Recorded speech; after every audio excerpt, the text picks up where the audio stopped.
घरों की कीमतों में बढ़ोतरी भले ही रियल एस्टेट सेक्टर और निवेशकों के लिए गुड न्यूज है, लेकिन नए घर खरीदारों को इससे बड़ा झटका लगा है। दरअसल दाम बढ़ने और कर्ज महंगा होने से बीते 2 साल में लोगों की घर खरीदने की क्षमता पर असर हुआ है। हालांकि ये समस्या अगले साल कम होने का भी अनुमान है। Real estate consultancy company JLL India के मुताबिक अगले साल रेपो रेट कम होने पर प्रॉपर्टी मार्केट में कीमतों के मोर्चे पर हालात सुधर सकते हैं। इसमें उम्मीद जताई गई है कि रेपो रेट में अगले साल कटौती होने से लोगों की घर खरीदने की क्षमता बढ़ेगी। इससे घरों की बिक्री को बढ़ावा मिलेगा। जानकारों का भी कहना है कि RBI के रेपो रेट को न बढ़ाने के फैसले से भी होम लोन लेकर घर खरीदने वाले ग्राहकों पर बोझ नहीं पड़ेगा। RBI ने जो 6.5% पर ही रेट रखा है, ये हाउसिंग सेक्टर के लिए और होम लोन सेक्टर दोनों के लिए अच्छा है। इससे स्टेबिलिटी आती है मार्केट के अंदर। होम बायर्स की जो अफोर्डेबिलिटी है घर खरीदने की वो बनी रहती है। EMIs नहीं बढ़ेंगी। इस समय रियल एस्टेट सेक्टर के अंदर तेजी है। So overall real estate sector को एक बूस्ट मिलता है, बिकॉज सारी चीजें जिस तरह से चल रही हैं वैसे ही चलेंगी। होम सेल्स हाई रहेंगी, मार्केट स्टेबल रहेंगी। होम लोन्स के अंदर जो स्टेबिलिटी है उससे और होम लोन बढ़ेगा तो होम बायर्स की बाइंग कैपेसिटी जो है वो कायम रहेगी।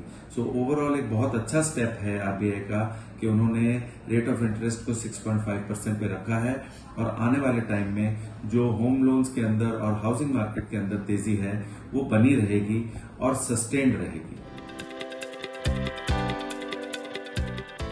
खरीद क्षमता कम होने के बावजूद रियल एस्टेट अभी तक इससे बेअसर है। आंकड़ों के मुताबिक रेसिडेंशियल एस्टेट की कीमतों में बढ़ोतरी और होम लोन पर ब्याज दरें बढ़ने के बावजूद बीते 2 साल में घरों की बिक्री बढ़ी है। लेकिन JLL के होम परचेज अफोर्डेबिलिटी इंडेक्स यानी HPAI के मुताबिक इन 2 वजहों से ग्राहकों की खरीद क्षमता में भी गिरावट आई है। वैसे तो RBI को वैश्विक मंदी और महंगाई जैसी वजहों के चलते 2022 में रेपो रेट को बढ़ाना पड़ा, लेकिन इसका असर लोगों की खरीद क्षमता पर भी आ गया है, जो आगे चलकर घरों की बिक्री में गिरावट का सबब बन सकता है। यही नहीं, इस साल तो लोगों की परचेजिंग कैपेसिटी में 2022 के मुकाबले ज्यादा गिरावट आने की आशंका है। ऐसे में JLL का अगले साल के लिए अनुमान इस मायूसी भरी खबर के बीच राहत का पैगाम लेकर आया है।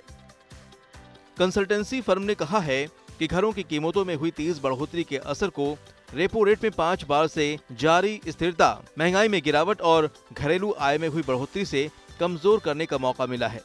इसके साथ ही अगले साल रेपो रेट में 0.6 से 0.8% तक की गिरावट का अनुमान भी जताया गया है। यानी अगर भारत के आर्थिक हालात ऐसे ही रहे तो फिर अगले साल घर खरीदने की क्षमता में सुधार हो सकता है।